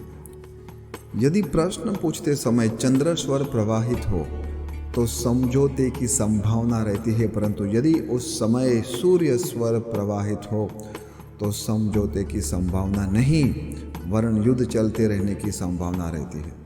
यदि प्रश्न पूछते समय पृथ्वी तत्व प्रधान हो तो युद्ध रत दोनों पक्ष बराबर रहेंगे। यदि जल तत्व प्रधान हो तो सफलता मिलती है, अग्नि तत्व प्रधान हो तो चोट लगती है और हानि होती है, तथा वायु तत्व और आकाश तत्व प्रधान हो तो पूछे गए प्रश्न का उत्तर मृत्यु होता है। यदि प्रश्न पूछते समय ज्ञानी योगी सक्रिय स्वर का निश्चय न कर पाए तो उसे उचित उत्तर देने के निम्नलिखित युक्ति अपनानी चाहिए। यदि वह निश्चल बैठकर ऊपर की ओर फूल उछाले और वह प्रश्नकर्ता के समक्ष पास में गिरे तो इसे शुभ लक्षण माना चाहिए, परंतु यदि वह दूर अथवा पीछे गिरे तो इसके लिए अशुभ मानना चाहिए। यदि खड़े अथवा बैठे हुए व्यक्ति पूर्ण एकाग्रता के साथ श्वास ले तो वह हर कार्य और हर दिशा में सफल होता है।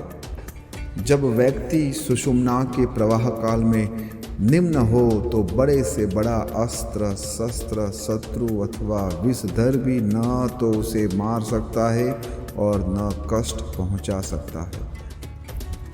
यदि कोई व्यक्ति प्रवाहित स्वर से ही वायु स्थापना करे और प्रवाहित स्वर से ही आरंभ करे तथा जुआ खेलने बैठे और प्रवाहित स्वर से दीर्घ श्वास ले तो उसे सफलता मिलती है। जहाँ हजारों प्रकार के बल असफल होते हैं वहाँ स्वर ज्ञानी की शक्ति सर्वश्रेष्ठ होती है।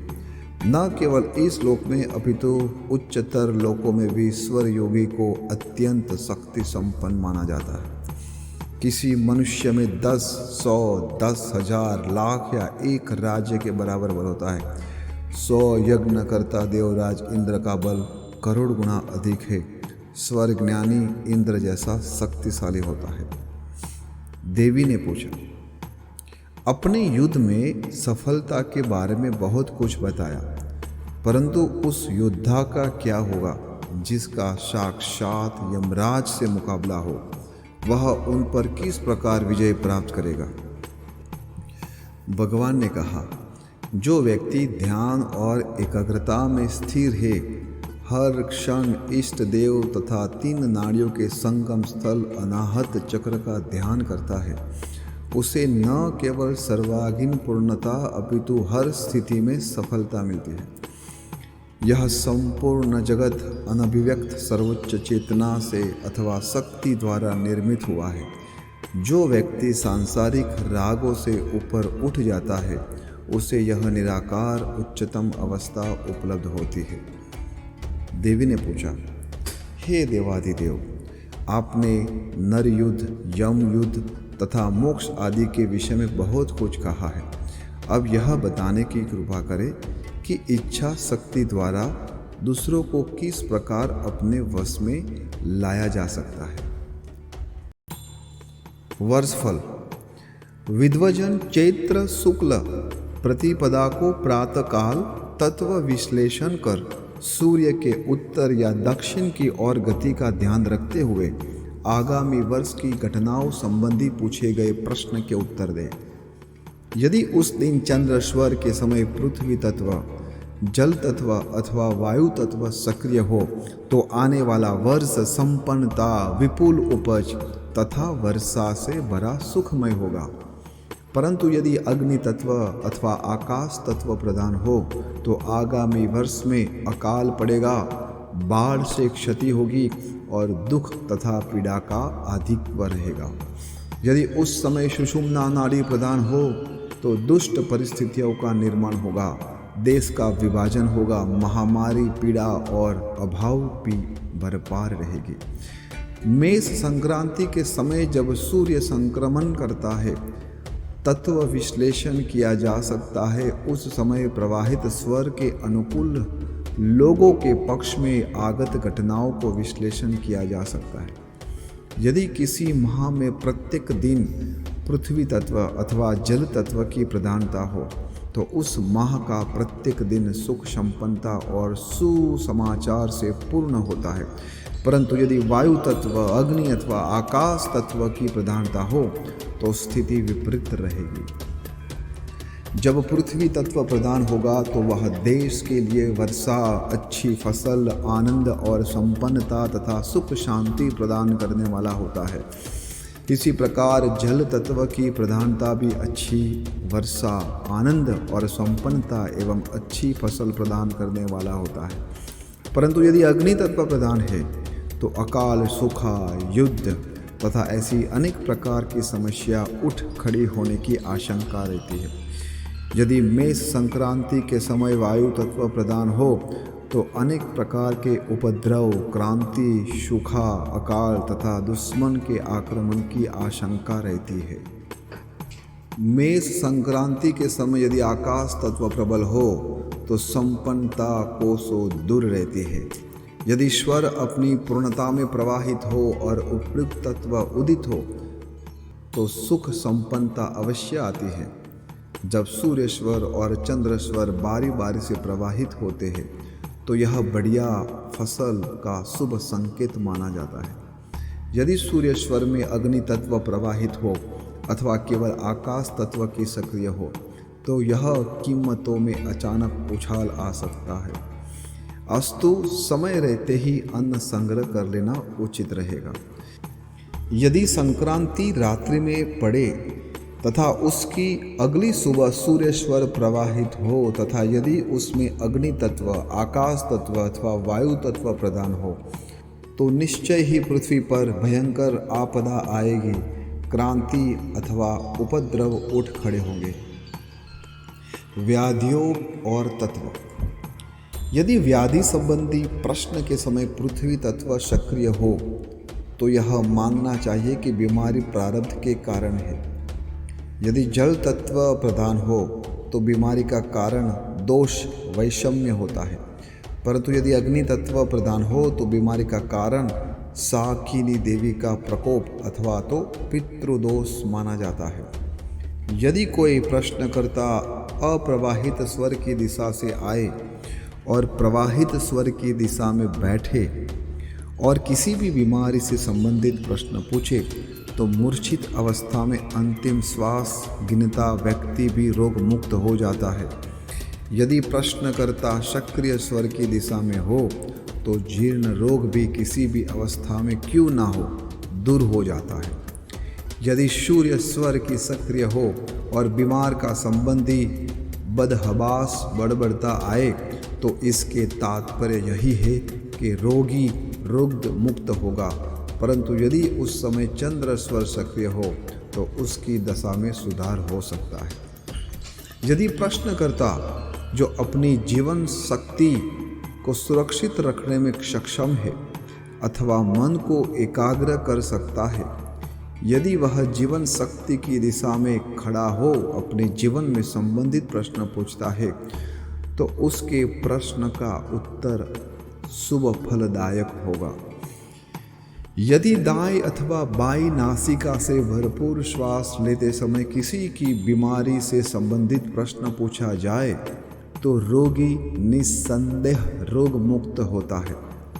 यदि प्रश्न पूछते समय स्वर का प्रवाह नीचे की ओर हो तो बीमार व्यक्ति स्वास्थ्य लाभ करेगा, परंतु यदि स्वर का प्रवाह ऊर्ध्वगामी हो तो निश्चय ही यमलोक जाएगा। यदि प्रश्नकर्ता अप्रवाहित स्वर की दिशा में हो और उसके शब्द समझ में न आए और यदि विषम स्वर प्रवाहित होने लगे तो प्रश्न फल विपरीत होगा।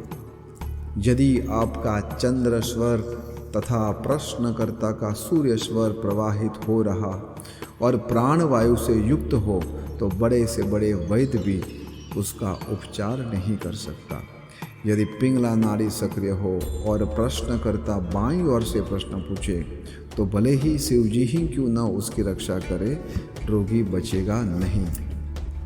जब तक तत्व विपरीत कर्म में प्रवाहित हो रहा है तो वह रोग द्वारा होने वाले कष्ट का संकेत देता है।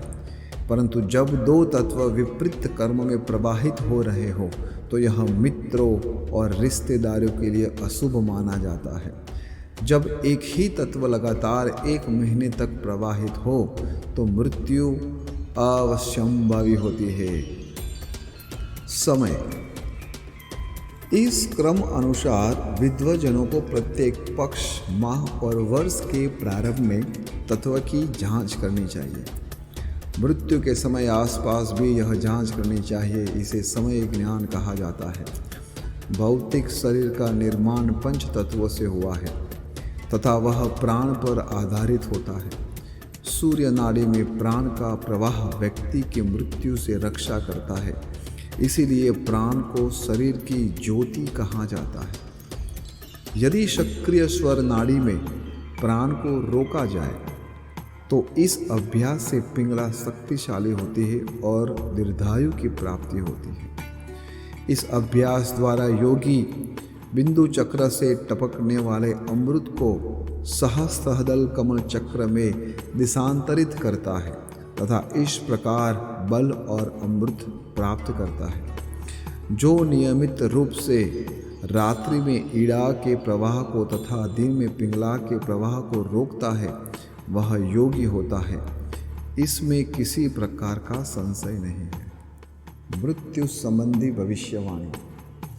यदि एक स्वर में प्राणवायु रात और दिन लगातार प्रवाहित रहे तो 3 वर्ष में मृत्यु होती है। यदि पिंगला नाड़ी पूर्ण रूप से दिन रात प्रवाहित हो तो यह इस बात का संकेत है कि जीवन के केवल 2 वर्ष शेष रह गए हैं। जब कोई एक नाड़ी लगातार 3 रात्रि तक प्रवाहित रहे तो जीवन की अवधि मात्र 1 वर्ष शेष रह जाती है। जब चंद्र नाड़ी लगातार रात्रि में और सूर्य नाड़ी दिन में प्रवाहित हो तो मृत्यु के आगमन में 6 माह शेष रहते हैं। मृत्यु के संकेत।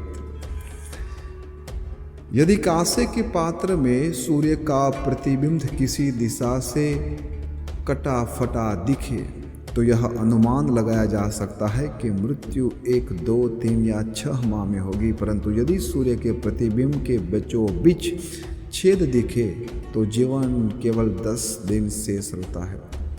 यदि सूर्य का प्रतिबिंब धूमिल हो तो अगले ही दिन मृत्यु होती है। मृत्यु के समय का ऐसा ज्ञान रखने वाला अनुभवी ऋषियों का मत है। दूत परीक्षण।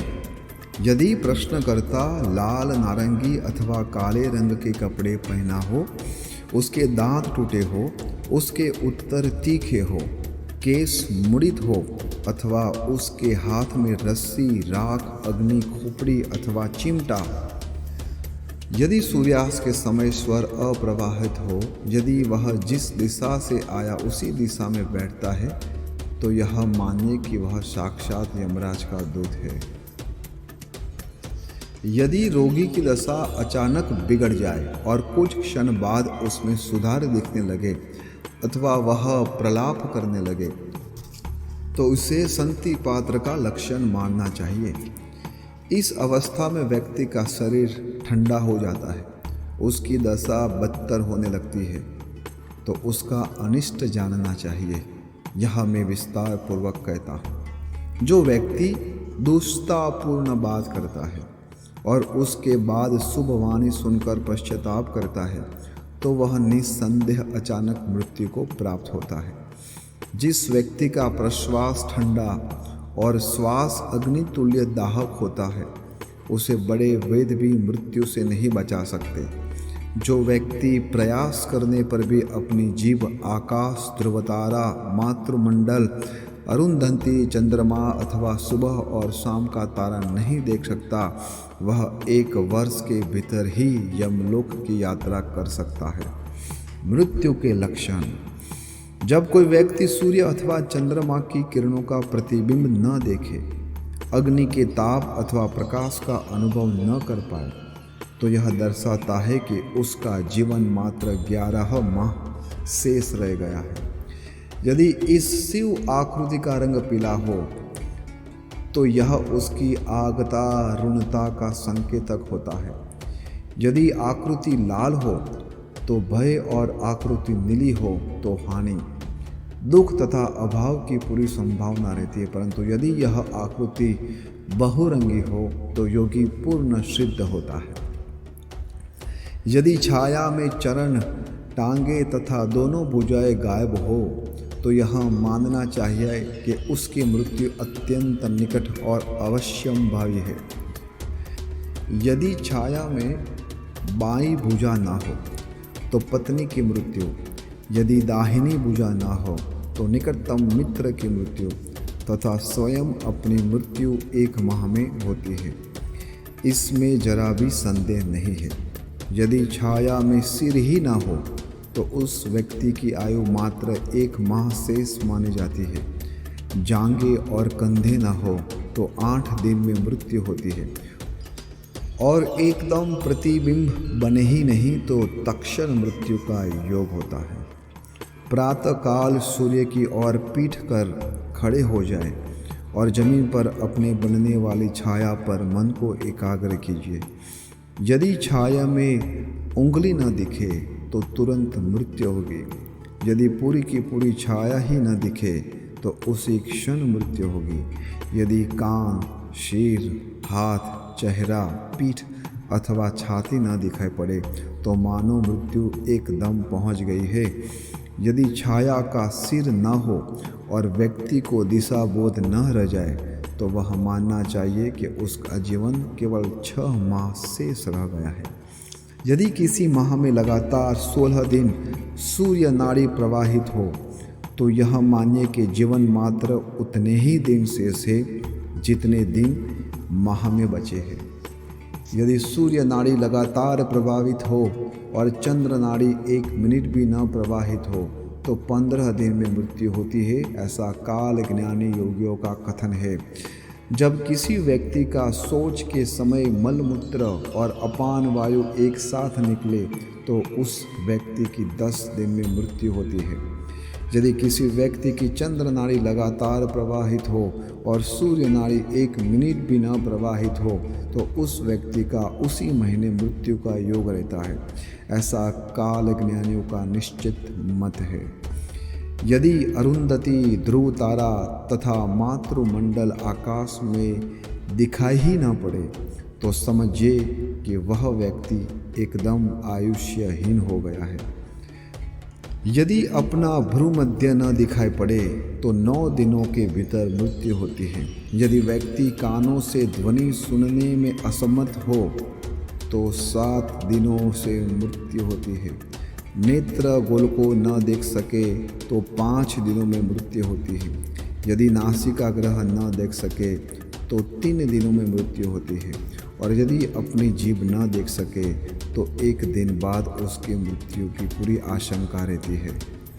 यदि नेत्रों के कानों को उंगलियों से दबाकर मलने पर भी बिंदु न दिखे तो उस व्यक्ति की 10 दिनों में मृत्यु घटित हो सकती है। जो व्यक्ति तीर्थ यात्रा पर जाता है, दान देता है, तपस्या करता है, जप, ध्यान और नियमित योगाभ्यास करता है, वह इन बाधाओं पर विजय प्राप्त करता है। वीर्य और मलमूत्र संबंधी दोष शरीर को नष्ट करते हैं। शरीर में प्राण को संतुलित करने से इनमें कमी आती है तथा शक्ति और तेज में वृद्धि होती है। इसीलिए व्यक्ति को योगाभ्यास द्वारा अपने शरीर को तैयार करना चाहिए। यदि शरीर ही रुग्ण रहा तो योगाभ्यास में कठिनाई होगी अथवा बिना अभ्यास के तो बीमारियों का उपचार भी व्यर्थ होता है। जिस व्यक्ति का हृदय इस गूढ़ ज्ञान से भरा हो तथा जिस पर महेश्वर शिव की कृपा का आलोक बरसे तो उसका शरीर चंद्रमा जैसा आलोकित होता है तथा उसे स्वप्न में भी मृत्यु का भय नहीं रह जाता। समाधि। इड़ा नाड़ी गंगा तथा पिंगला यमुना के नाम से जानी जाती है और सुषुम्ना को सरस्वती कहा जाता है। जहाँ इन तीनों नाड़ियों का मिलन होता है उसे त्रिवेणी प्रयाग कहते हैं। शीघ्र प्रतीति कारक साधना की प्रक्रिया बताते हैं। प्रारंभ में योगी बंद पद्मासन में बैठे उड्डयन बंद लगाते हैं अर्थात अपान की गति को ऊपर करके नाभि रंध्र के समीप लाते हैं। प्राणायाम के 3 अंग होते हैं, पूरक, कुंभक तथा रेचक। योगियों को उन्हें जितना चाहिए इनका दैनिक अभ्यास शरीर को मल मुक्त कर शुद्ध करता है। पूरक श्वास अंदर लेना, कुंभक श्वास को रोकना तथा रेचक अंदर से श्वास को बाहर निकालना। पूरक के समय प्राण को शरीर के भीतर ले जाते हैं, इससे शरीर की बाढ़ होती है तथा उसे आवश्यक पोषण प्राप्त होता है। इससे रक्त, वीर्य तथा शरीर की अन्य धातुओं में स्वस्थ संतुलन स्थापित होता है। कुंभक द्वारा प्राण का संचालन होता है तथा शरीर की रक्षा होती है। रेचक से शरीर की अशुद्धियाँ दूर होती है। इसके अभ्यास से साधक योगी बनता है तथा उसके शरीर में सर्वांगीण संतुलन आता है। यह मृत्यु पर विराम लगाता है। दाहिने नासिका रंध्र से भरपूर श्वास लीजिए, फिर कुंभक लगाइए। अपनी क्षमता अनुसार श्वास और प्राण को भीतर धारण कीजिए। तत्पश्चात बाएं नासिका रंध्र से श्वास को धीरे धीरे बाहर निकालिए। जो अनुलोम विलोम श्वसन का अभ्यास करते हैं, बाईं नासिका रंध्र से श्वास लेते तथा दाहिना नासिका रंध्र से धीरे धीरे बाहर निकालने तथा पुनः दाहिना नासिका से रंध्र से श्वास भरते और बाईं से बाहर निकालते हैं। यह योगी चंद्रमा तथा नक्षत्रों के अस्तित्व प्रयत्न बने रहते हैं। योगी को एक नासिका रंध्र बंद कर दूसरे से श्वास लेकर मुंह बंद कर अंतरंग कुंभक करना चाहिए। इससे वृद्ध व्यक्ति भी पुनः युवा हो सकता है। मुंह, नाक, कान और नेत्रों को हाथ की उंगलियों से बंद कर दीजिए। षण्मुखी मुद्रा तथा सक्रिय तत्व के प्रति सचेत होइए। इस अभ्यास को सन्मुखी मुद्रा भी कहते हैं। जो योगी सन्मुखी मुद्रा का नित्य प्रति अभ्यास करता है, वह सक्रिय तत्व को उसके आकार, गति, स्वाद तथा प्रतीक द्वारा पहचान सकता है। इसके द्वारा वह स्वस्थ तथा सफल संबंध स्थापित करने में सक्षम होता है।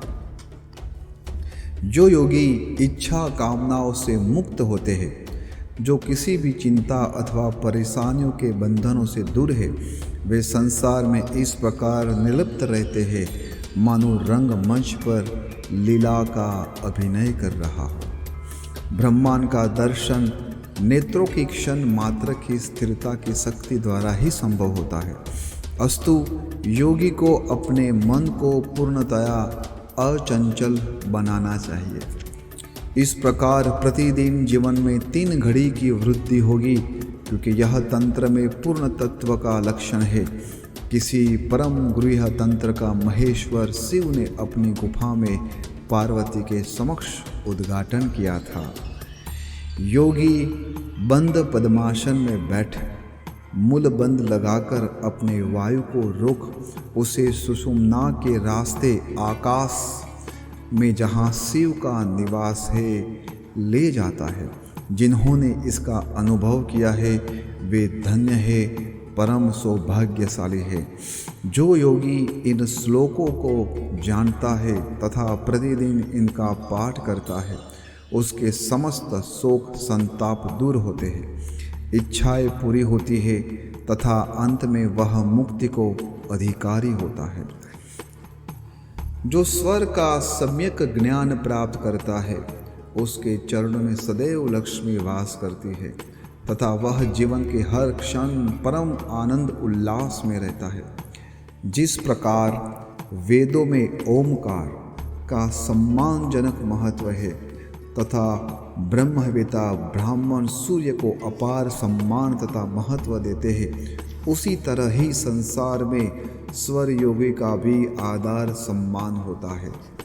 जिस तीनों नाड़ियों तथा 5 तत्वों की सम्यक जानकारी होती है, वह समग्र ज्ञान का भी स्वामी होता है तथा उसे किसी भी प्रकार की औषधि, जड़ी बूटी अथवा रस रसायन की तनिक भी आवश्यकता नहीं रहती है। यदि ऐसा ज्ञानालोक संपन्न महान आत्मा आपको नाड़ियों के संबंध में एक शब्द भी सिखाए तो संसार में इससे अधिक महत्वपूर्ण और कुछ नहीं होता है, तथा आप उसके ऋण से कदापि अऋण नहीं हो सकते हैं। इस लोक में जो व्यक्ति शिव बनने के नियमों का पाठ करेगा, विशेषतः सूर्य ग्रहण और चंद्र ग्रहण के काल में इनका पालन करेगा, तो निश्चय ही वह पूर्णत्व का अधिकारी होगा। जो अति निंद्रा से बचता है, मिताहारी है और ईश्वर संबंधी सद्विचारों में तल्लीन रहता है, परमात्मा से उसका तादात्म्य स्थापित हो जाता है। वस्तुतः ऐसा योगी महानतम होता है। इति श्री शिव पार्वती संवादे स्वरोदय शास्त्रम समाप्तः। शिव पार्वती संवाद में स्वरोदय शास्त्र समाप्त होता है। महादेव की